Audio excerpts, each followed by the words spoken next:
ابو بکر صدیق رضی اللہ تعالیٰ عنہ نے سیدہ فاطمہ رضی اللہ تعالیٰ عنہا کو باغ فدق کیوں نہ دیا،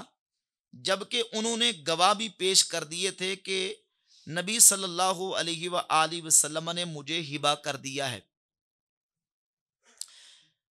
اس کا جواب میں تھوڑا سا تفصیل سے عرض کروں گا. یہ بات اپنے ذہن دماغ میں بٹھا لیں کہ اہل سنت و جماعت کا جو باغ فدق کے حوالے سے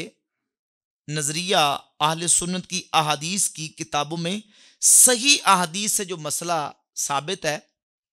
اور اس کے برخلاف جو روافض کا نظریہ ہے، ان دونوں کو سمجھیں. روافض اور اہل تشیع کا یہ دعویٰ ہے، بلکہ ایک دعویٰ نہیں، دو دعوے ہیں، اور دو دعوے بھی متضاد ان کے دعوے ہیں جن کی بنیاد پہ وہ صحابہ کرام بالخصوص سیدنا ابو بکر صدیق اور عمر فاروق رضی اللہ تعالی عنہما کی ذوات اقدس پر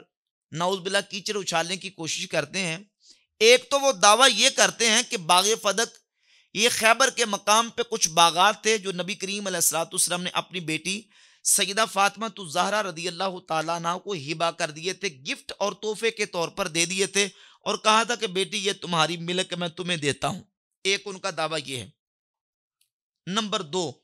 دوسرا دعویٰ ان کا یہ ہے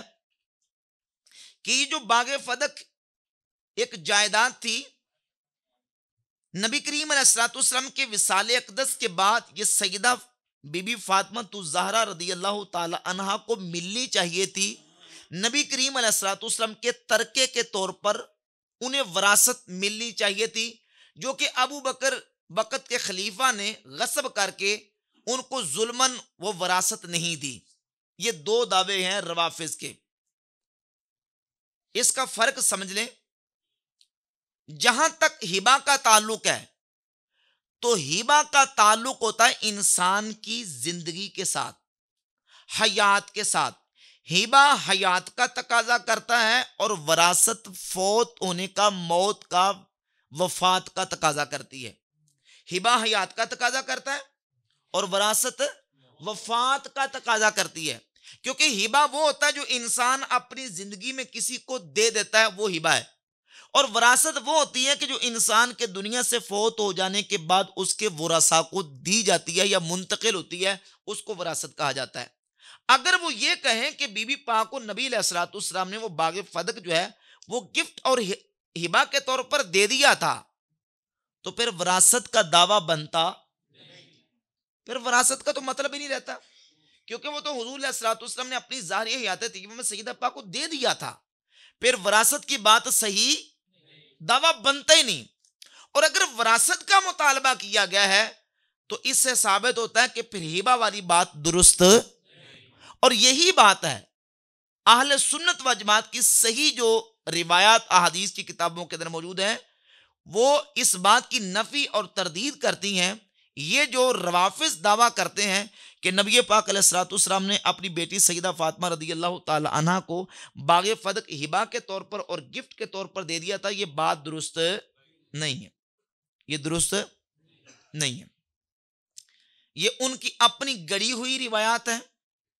اور یہ روافض کی بنائی ہوئی روایتیں ہیں. اہل سنت کے ہاں ہرگز یہ قابل قبول ہے. ہمارے ائمہ دین نے، محدثین نے اس کی تردید کی. امام بدر الدین عینی عمدۃ القاری شرح صحیح بخاری کی جلد نمبر 15 کے اندر یہی بات لکھی ہے. فرماتے ہیں کہ یہ ایسی بات ہے امر مفتعل لا یثبت، یہ گڑی ہوئی بات ہے، یہ ثابت. امام ذہبی نے میزان الاعتدال میں جلد 5 میں لکھا کہ یہ باطل بات ہے، یہ بات درست نہیں. سیدہ پاک رضی اللہ تعالی عنہ نے ابو بکر صدیق رضی اللہ تعالی عنہ سے جو مطالبہ فرمایا ہے، وہ یہ مطالبہ نہیں کیا کہ نبی کریم علیہ الصلوۃ والسلام نے مجھے ہبہ کر دیا تھا لہذا مجھے آپ یہ لکھ کے دے دیں. یہ مطالبہ کرنا صحیح سند سے ثابت نہیں. ہاں وراثت کا مطالبہ کیا، جس طرح کہ امہات المومنین نبی کریم علیہ الصلوۃ والسلام کی ازواج طیبات نے سیدنا عثمان غنی رضی اللہ تعالیٰ عنہ کو تیار کیا کہ آپ جا کے حضرت ابو بکر صدیق خلیفۃ المسلمین سے یہ کہیں کہ ہمیں وراثت کے طور پر نبی علیہ الصلوۃ والسلام کے قبضے میں جو چیزیں تھیں حضور استعمال فرماتے تھے وہ ہمیں وراثت کے طور پر عطا کی جائیں، تو صدیق اکبر رضی اللہ تعالی عنہ نے اس موقع پر رسول اللہ صلی اللہ علیہ وآلہ وسلم کی حدیث بیان کی، جو کہ صحیح بخاری، صحیح مسلم اور اہل سنت کی درجنوں کتابوں کے اندر صحیح سند کے ساتھ 1 2 3 4 نہیں بلکہ 10 صحابہ اس حدیث کے راوی ہیں، اور اہل تشیع کی کتاب الاصول من الکافی کے اندر امام جعفر صادق رضی اللہ تعالیٰ عنہ سے یہ حدیث موجود ہے کہ نبی پاک علیہ الصلوۃ والسلام نے فرمایا کہ نبی اپنی وراثت میں درم و دینار چھوڑ کے نہیں جاتے، نبی جو چھوڑ کے جاتے ہیں وہ علم ہوتا ہے، جو اپنی وراثت میں چھوڑ کے جاتے ہیں، جس نے علم کا جتنا زیادہ حصہ پا لیا اس نے نبیوں کی اتنی وراثت پا لی۔ تو نبیوں کی مالی وراثت آگے تقسیم نہیں ہوتی۔ صدیق اکبر رضی اللہ تعالیٰ عنہ نے یہ جواب دیا، وراثت کا مطالبہ ضرور کیا گیا ہے لیکن ہبہ والی بات اہل سنت و جماعت کی کتابوں میں صحیح سند کے ساتھ اس کا ثبوت موجود ہے نہیں۔ لہذا یہ کہنا کہ بی بی پاک رضی اللہ تعالی عنہ نے گواہ پیش کر دیے تھے پھر بھی ابو بکر صدیق رضی اللہ تعالی عنہ نے نہیں دیا تھا، یہ گواہ پیش کر دیے اور ابو بکر صدیق نے نہیں دیا،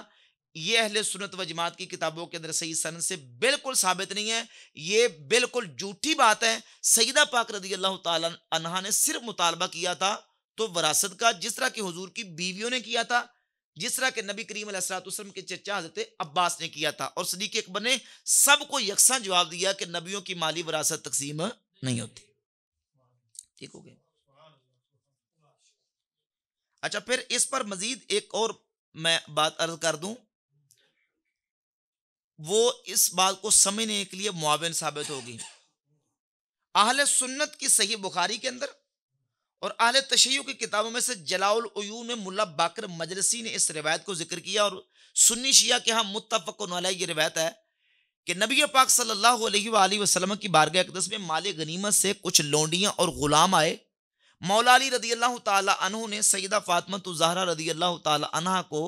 کہا کہ اے فاطمہ، نبی علیہ الصلوۃ والسلام کی بارگاہ میں غلام اور لونڈیاں آئی ہیں اور چکی پیس پیس کے آپ کے ہاتھوں پہ چھالے بن جاتے ہیں، پانی بھر بھر کے آپ کے نشانات پڑ گئے ہیں،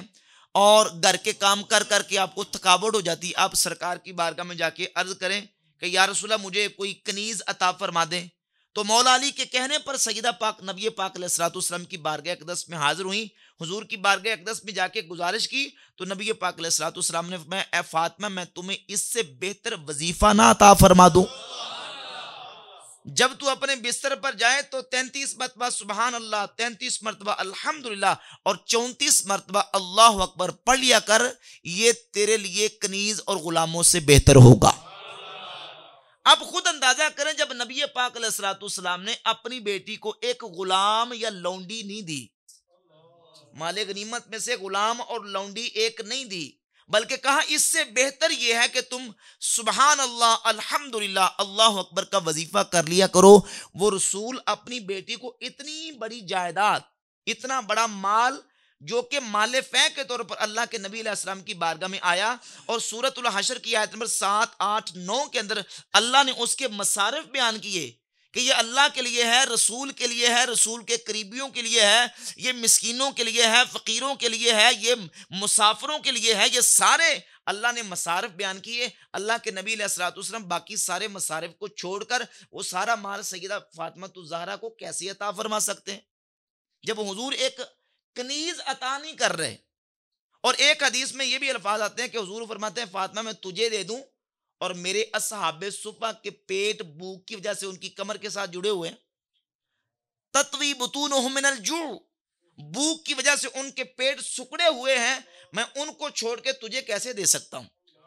اور صحیح مسلم کے اندر حدیث ہے، نبی پاک علیہ الصلوۃ والسلام اللہ کی بارگاہ میں دعا کرتے ہیں اللہم اجعل رزق آل محمد قوتا، صلی اللہ علیہ وسلم، یا اللہ آل محمد کو اتنا رزق دینا جس سے ان کی گزر و اوقات ہوتی رہے۔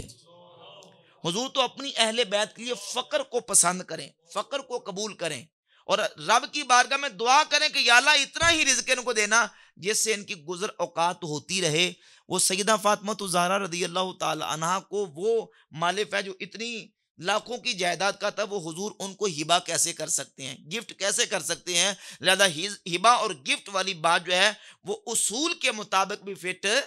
نہیں بیٹھتی، صرف وراثت کا مطالبہ ہوا اور اس پر سیدنا صدیق اکبر نے جس طرح باقی لوگوں کو جواب دیا، اسی طرح سیدہ پاک رضی اللہ تعالیٰ عنہ کو جواب دیا۔